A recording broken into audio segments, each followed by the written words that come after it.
L'Église catholique fait mémoire de saint Maximilien Kolbe. Tout comme Maxime, Maximilien signifie en latin le plus grand. Plusieurs Maximiliens ont illustré ce prénom, dont l'un fut martyr au IIIe siècle en Afrique du Nord, il est fêté le 12 mars. La veille de l'Assomption de la Vierge Marie, la liturgie fête l'un des plus magnifiques chevaliers de Notre-Dame au XXe siècle, saint Maximilien Kolbe. Né en Pologne en 1894, il entre dans la famille de saint François d'Assise.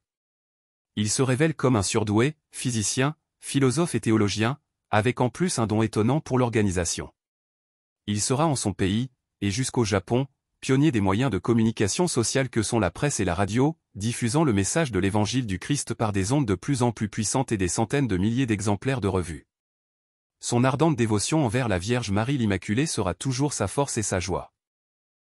Au sommet de son rayonnement apostolique, à la tête du plus grand couvent franciscain du monde, où 600 frères vivent et travaillent, frère Maximilien est arrêté en 1939 par les nazis qui veulent mettre fin à l'énorme influence de ses publications. Il est déporté au camp de la mort d'Auschwitz. Un jour, un prisonnier s'évade. En représailles, 10 hommes sont condamnés à mourir de faim et de soif, parmi eux, un homme marié et père de famille. Maximilien prend volontairement sa place. Dernier des 10 à mourir, le prêtre de la Vierge Immaculée chantera jusqu'au bout son espérance en notre Mère qui nous attend au ciel. Elle l'accueillera pour la fête de son Assomption, le 14 août 1941. Maximilien Kolbe a été proclamé saint par son compatriote le pape Jean-Paul II en 1982, était présent à Rome le père de famille dont il avait sauvé la vie dans le bunker de la mort. Saint Maximilien Kolbe, priez pour nous. Évangile. Je ne te dis pas de pardonner jusqu'à 7 fois, mais jusqu'à 70 fois 7 fois. Alléluia. Alléluia. Pour ton serviteur, que ton visage s'illumine. Apprends-moi tes commandements. Alléluia. Évangile de Jésus-Christ selon saint Matthieu. En ce temps-là, Pierre s'approcha de Jésus pour lui demander. Seigneur, lorsque mon frère commettra des fautes contre moi, combien de fois dois-je lui pardonner? Jusqu'à 7 fois. Jésus lui répondit. Je ne te dis pas jusqu'à 7 fois, mais jusqu'à 70 fois 7 fois. Ainsi, le royaume des cieux est comparable à un roi qui voulut régler ses comptes avec ses serviteurs. Il commençait quand on lui amena quelqu'un qui lui devait 10 000 talents, c'est-à-dire 60 millions de pièces d'argent.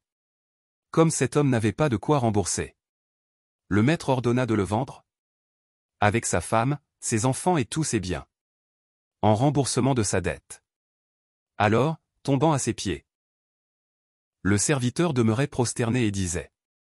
Prends patience envers moi, et je te rembourserai tout. Saisi de compassion, le maître de ce serviteur le laissa partir et lui remit sa dette. Mais, en sortant, ce serviteur trouva un de ses compagnons qui lui devait 100 pièces d'argent. Il se jeta sur lui pour l'étrangler, en disant « Rembourse ta dette !» Alors, tombant à ses pieds, son compagnon le suppliait. « Prends patience envers moi, et je te rembourserai. » Mais l'autre refusa et le fit jeter en prison, jusqu'à ce qu'il ait remboursé ce qu'il devait. Ses compagnons, voyant cela, furent profondément attristés, et allèrent raconter à leur maître tout ce qui s'était passé. Alors celui-ci le fit appeler et lui dit « Serviteur mauvais, je t'avais remis toute cette dette, parce que tu m'avais supplié. Ne devais-tu pas, à ton tour, avoir pitié de ton compagnon, comme moi-même j'avais eu pitié de toi ?» Dans sa colère, son maître le livra au bourreau, jusqu'à ce qu'il eût remboursé tout ce qu'il devait. C'est ainsi que mon Père du ciel vous traitera, si chacun de vous ne pardonne pas à son frère du fond du cœur. Lorsque Jésus eut terminé ce discours, il s'éloigna de la Galilée, et se rendit dans le territoire de la Judée, au-delà du Jourdain. Acclamons la parole de Dieu. Louange à toi Seigneur Jésus.